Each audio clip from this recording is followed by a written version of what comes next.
What's going on, guys? We're back. I'm sorry that it's taken me 2 weeks to upload a video, but of course life and things get in the way. But I got a nice little stack of LPs that I want to show off here. Some things that, like I said, I've got down here a whole stack of stuff that I pretty much have picked up over the course of this quarantine and have not shown off. So without further ado, let's get to it. And I wanted to start with a band that I really enjoy that I never knew was so, I guess, controversial when it comes to the metal YouTube community. It's Power Trip with Nightmare Logic. This record, of course, came out back in, 2017? It's been 3 years now. And to be honest, I love Power Trip. I mean, obviously, I'm a fan of metal. I love thrash. When it came to heavier stuff when I was younger, thrash was the first stuff that I naturally got into because of Metallica and Megadeth, which were my two bands getting into heavier stuff. And so when it came to this kind of like new age of thrash, I was really into Havoc and Warbringer. And of course, Municipal Waste, even though they were older, they were still kind of part of this new movement. And when Power Trip came along, they just hit a lot of things for me. I was starting to get into hardcore, and these guys came from the hardcore scene, but they had those, real crushing thrash riffs. So they pretty much did exactly everything that I liked. And this record is really the one that I feel like I grasped onto.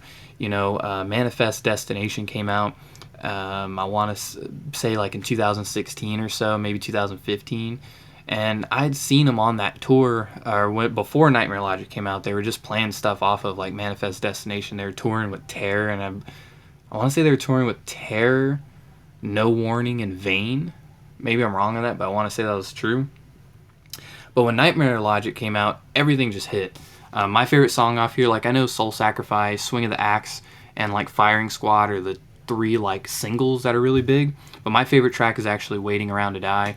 I know Crucifixion, is also really big. But it's all around a solid record. I really don't get why people don't like these guys. To me, the riffs are great. They put on an insane live show. I mean, if you go to the show, you're going to have this mix of hardcore kids, thrash kids, just people losing their minds, stage diving everywhere. It's awesome. It's so cool. It's just on black vinyl, put out through Southern Lord. I picked this up during a Southern Lord sale earlier this year with a bunch of other stuff that you'll see in future videos. So yeah, Power Trip, if you've been sleeping on the band for some reason, give this another listen. I think it's fantastic. This is one of my honest favorite albums over the past decade, if I'm going to be truthful. Next up, we're going to switch gears here. We're actually going a little bit lighter with Weezer, with Blue Album. For me, the time frame of 13 to 16 was very, very important in music, because that's where I was pretty much taking all these genres that maybe I hadn't heard, was already a fan of, and pretty much just listening to everything together. Now, I had friends who were, shout out to Mauricio and Ethan, who were huge Weezer and Green Day fans. So at the time, I already knew Green Day, but I did not know Weezer. And going around hanging out with these guys, they pretty much played Weezer on repeat. So while I'm kind of honestly tired of them today, during that time I couldn't get enough of them. Some Weezer albums are really, really bad, but Blue Album it's a classic. It's one of those ones that even I feel like as a metalhead, you have to appreciate this record, and it's really darn good. Why is my lighting so weird? I feel like kind of dark. Anyway, yeah, it's great. Every single song off here is basically a single, which is insane. If you have an album that every song could potentially be a single, and if you play it live, people are going to know every single lyric to every single little lick and everything, you put out a great album. I know as time's gone on, people have kind of overheard it, so and Pinkerton's been the one that is so weird that people adore more, but it's a Blue Album. This is just on black vinyl. I got this through Amazon. They had it on sale for about $12. I have a CD copy of this, and I wanted it on vinyl. I need the B-sides to this on vinyl as well, but that one goes for a little bit because it was a record store day release. So, yeah, Blue Album. Switching gears once again, we have Mastodon. This is, I'm forgetting the title of this one, Crack the Sky. Now, the reason why I'm forgetting the title of this one is because this is actually my least favorite Mastodon record. Now, I'm actually a pretty darn big Mastodon fan, especially during around the time of when Once More Around the Sun came out. My fandom of Mastodon went from like, hey, these guys are really good, to just full blown like they're one of my favorite bands. And so, I went through, I was playing all their albums on repeat. I saw them live during that time on that tour, and they put on an awesome show. They played with Clutch and Graveyard, which I don't like Clutch, but I do like Graveyard. And this album is one that a lot of people consider as Mastodon's best. Now, in my opinion, like I said, it's their worst. And it's because I feel like this is when, I guess I should explain. My favorite album for Mastodon is The Hunter. Then it's like Blood Mountain. I like Once More Around the Sun. Remission is really good. The one with I can't even think of the one with the whale on it. That one's good too, but it's not one of my favorites. The new Mastodon is but this album I feel like is when they got weird. And even though Mastodon's always been weird, this is, a lot of the songs are a bit longer. Oblivion's like the big single from it. And it's honestly a little bit boring for me. Now, being that I'm a Mastodon fan, I needed to have it. And it's not that it's a bad album, but it just doesn't, it's not something that I go back to when I want to listen to Mastodon. That's usually Blood Mountain, which I have a huge Blood Mountain poster actually over there, or The Hunter. Those are my go-tos. I feel like this is one of those things where at some point it's going to click. I'm just waiting for when it will click. It's just on black vinyl, so nothing to show. I got this through deep discount. Now getting into some really stuff I like, really good stuff. Jesus Piece with Only Self. I actually already own this record. This is just collector scum upgrade to the pink version. This is a part of that Southern Lord sale that I had. I had this on just regular black vinyl, and I upgraded to the pink one. This album, when it came out, completely blew my mind. I was already a Jesus Piece fan. I'd seen those guys live, and I feel like this record, when it came out, really took people by storm. And it's because it's a hardcore album, but it incorporates just, I don't want to say, for some reason, a lot of it, because it's very pummeling and just in your face, reminds me of like a Full of Hell or Nails. Not that, of course, this is anywhere near that kind of like fast, kind of like just weird, grindy, like hardcore kind of sound. It's just straightforward hardcore, but it just completely pummels you. There's no breaks, there's no stops in it, and it just completely beats you in the face. It has some pretty crushing breakdowns, and it's very different from everything else they had put out. I mean, before this, they had done like that single tape they did that had Oppressor on it. They did the 3-song tape.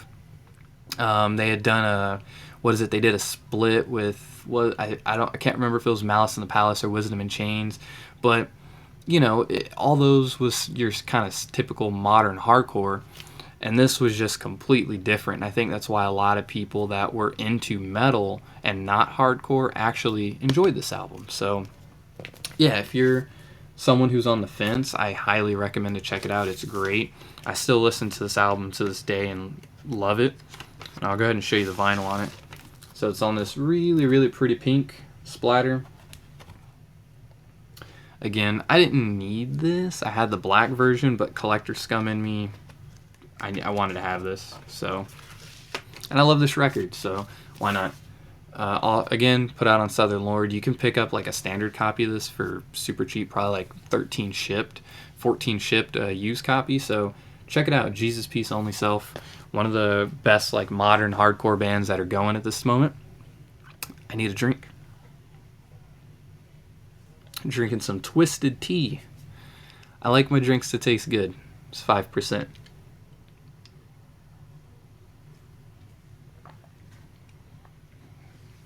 All right. Speaking of Full of Hell, Trumping Ecstasy. Again, this is an upgrade.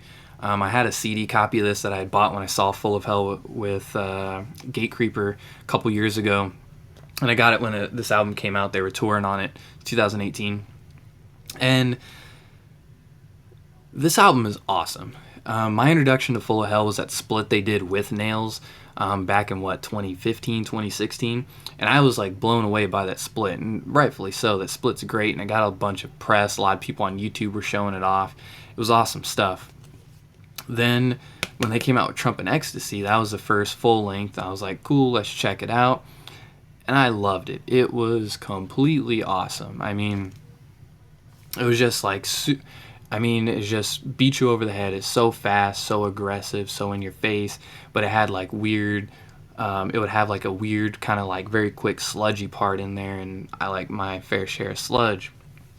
And then it would have these kind of like, it would have a quick, like a hardcore breakdown in there, but then go back to just like beating you over the head. And it's just really, really solid, man. I think this is colored. I got this actually at Half Price Books. It's on like a translucent kind of purple, like a smokiness to it. But it's an awesome album, man. Everyone should know this already. I'm not showing you guys anything really new. I know that a lot of people, I feel like this is one of those bands that has a ton of hype, but because they have a ton of hype, people maybe skip out on it. To me, I guess when I heard it, I hadn't really heard a band like Full of Hell before. The closest thing, which they're of course separate, but they reminded me of them, was like I'd been a fan of Napalm Death for years before I heard Full of Hell, but it was just like Full of Hell took what Napalm Death was doing and incorporated these other styles that, for someone at that time that hadn't heard anything like that, it was so new and so fresh that I just latched onto it, if that makes sense. So yeah, Full of Hell, Trumping Ecstasy. I like it even better than Weeping Choir. I want to get a copy of that. And that record's great too. I just feel like this is a little bit different, and so I like it better. Also, if my descriptions for things are a little off, enlighten me, teach me. I'm trying to learn some stuff here, right? Again, not showing you anything new. Sang with Sugar Bog, Pornographic Seizures. I enjoy a lot of the Maggot Stop stuff. Like, I want to get a copy of that 200 Stab Wounds whenever it comes to vinyl. I know that they have tapes. They had tapes of it, but I'm holding out for a LP. And I feel like when it comes to, like everyone mentions, that kind of caveman style death metal, that it's oversaturated. For me, I love myself some caveman death metal, so I'm just kind of like the Cookie Monster. I'm just eating it all up. And these guys do it so great. I enjoy these 4 songs. I enjoy more than like that Cerebral Rot that came out. What was that other one that came out? I think it was like Mortiferum or whatever. That was a great too, but I like this better. I liked it better than that Fetid record. It's so good. I'm ready for the LP. I know they posted that they're supposed to be recording the LP for this, which I'm really excited about. I feel like they deserve all the hype. This release is awesome. It's insane to me that they released 4 songs and they have 40,000 shirt designs and they sell out of all 40,000 shirt designs. But I'm glad that they're getting the hype at least. It's cool to see like a brutal, a death metal band that's on a smaller label like Maggot Stomp get like a bunch of recognition, But this is on like a swamp green kind of color. This is a repress. Fun story, I actually picked this up eating at CC's Pizza. They did an announcement like, hey, they're going up at this time. And I was up getting my pizza, and looked at my watch, and I was like, oh shit, the records are coming out. And I like rushed down to the seat and was just there on freaking Bandcamp ordering this. They had it on pink too, and the pink sold out like that. But yeah, it's great stuff.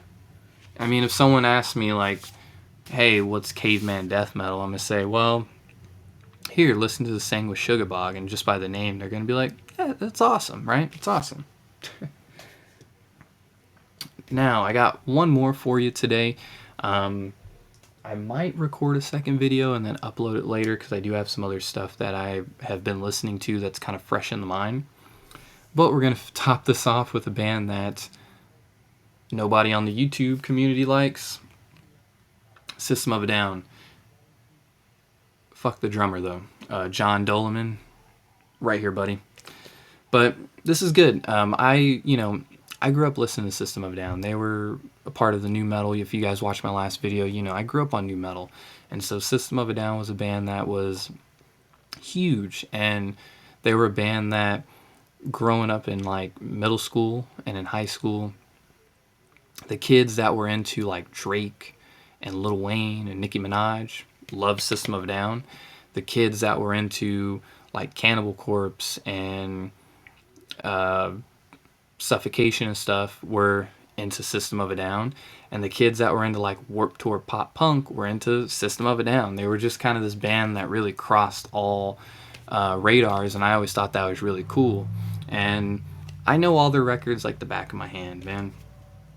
This one is my favorite, though. I've always been a Hypnotize guy. I know a lot of people go back and forth between Hypnotize and Toxicity, but I think for me, I've just heard Toxicity so much that I never go back to it. For me, it's usually either the first album, because it's just so different and weird, and the production is totally, it's like, I kind of enjoy like the slightly shittier production on that album compared to what they did after. Steal This album is great too. It's really underrated, but it's Hypnotized for me. Dreaming, Kill Rock and Roll used to be my favorite Sode song. Hypnotize is good, of course. Holy Mountains is probably my favorite off this album. She's Like Heroin is fun. It's like, she's like heroin, sipping on a little glass. I'm looking for some help. I need someone to save her ass. Yeah. Darren Malakin's vocals. But yeah, it's great stuff. This was another Amazon grab. These were represses done a couple years ago, and I was like pumped because I was like, cool, I could finally buy them, and I never bought them because I'm over here buying Sang with Sugarbog records. But this went on sale for like $12. I was like, cool, let's go ahead and grab it. So, and I just need Mesmerize, and then I can get rid of my CD copy. So, but that's going to be it. Like I said, if you see me in a Seth Rollins shirt and everything, I'm going to be recording a new video. The boxes over there in that corner, I didn't feel like covering them up. That's distro stuff. I got boxes and bubble wrap and stuff. So, typical music stuff.